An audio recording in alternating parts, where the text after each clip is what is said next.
Hello and welcome back to my channel, and the next part of the little ghost stories I'm doing is the maritime ghosts. So it's not just about land that you can expect to see ghosts. There's a vast expanse of ocean and it has its fair share of ghostly boats roaming the seas, and obviously pirates as such in search of redemption. It can be impossible to fathom how many souls have lost their lives in the ocean's cold depths.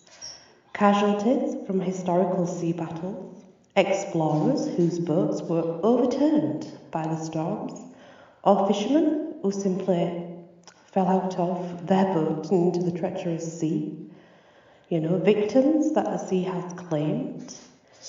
If the ghosts of the dead are known to haunt the places where they met their ends, then it's likely that the oceans will have more than their fair share of haunted personnel. Seafaring men have been known to tell tales of ghostly ships manned by phantom crews, which are usually part of disasters that have happened. Even today, sailors in the Navy report seeing ghost vessels from all eras of history. This includes Viking boats, whole Spanish Armada, and of course German World War II submarines. The appearance of the 17th century Flying Dutchman usually means that bad fortune will fall to those who view her. Of course, the Flying Dutchman in 1641, Captain Hendrik van der Decken of the Flying Dutchman ignored his crew's warning. This was about an oncoming storm, and he pressed ahead with the journey to India around the Cape of Good Hope, sending all aboard to their deaths.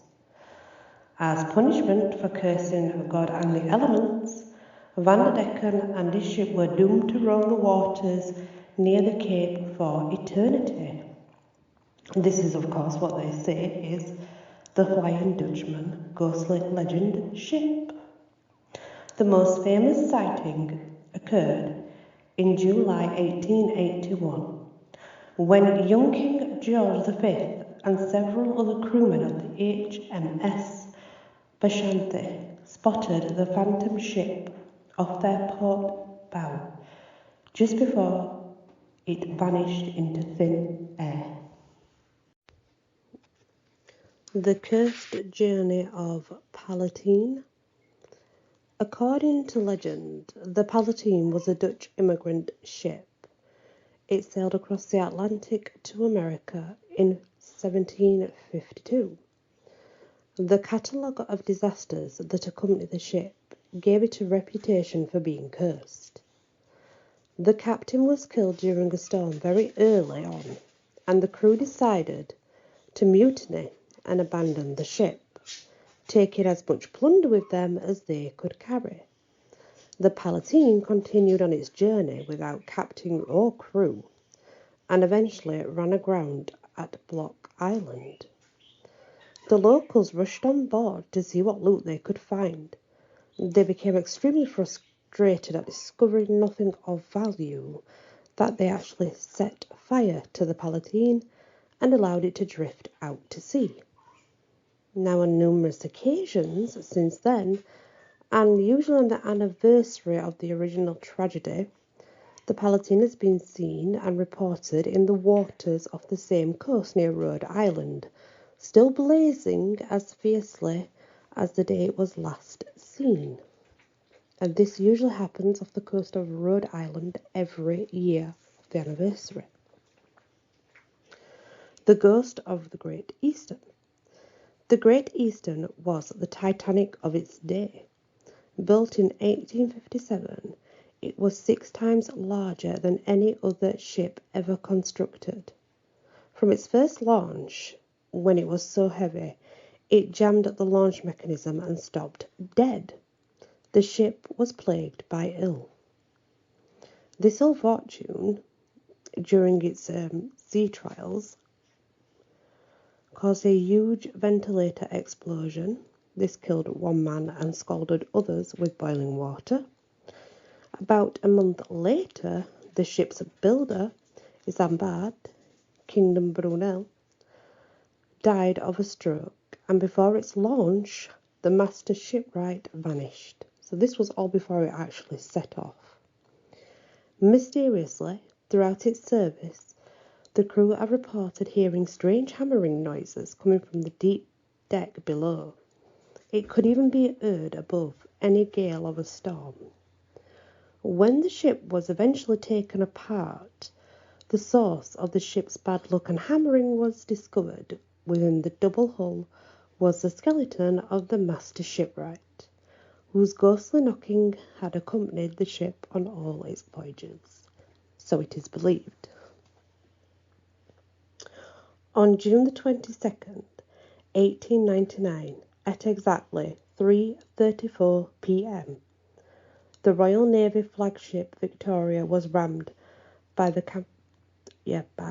Camperdown, another vessel in her fleet, during a complicated anchoring manoeuvre off the Syrian coast, and sank.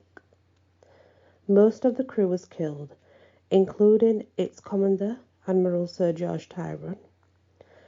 Subsequent reports determined that the incident was caused by incompetent orders given by Sir George. When aligning the boats, he gave the wrong order. As the ship was sinking, the Admiral was heard by survivors of the disaster to say, "It is all my fault." At the very moment of the tragic accident, Sir George's wife was hosting a party at her home in London. Not long after 3:30 p.m, several guests swore that they saw the distinguished figure of Sir George Tyrone walk across the drawing room and disappear into his study at the back of the house. One guest even recalled having a short conversation with the ghostly Admiral. So, the ghost of Tyrone basically died upon that ship, and as he died, apparently was seen in his own living room, walking across the hall and having conversations with a couple of people, which is not the first time I've heard that, might I say. So yeah, anyway guys, those are the ships, and before that we had the war ones. So we'll see what we come up with next. Love and light, and blessed be.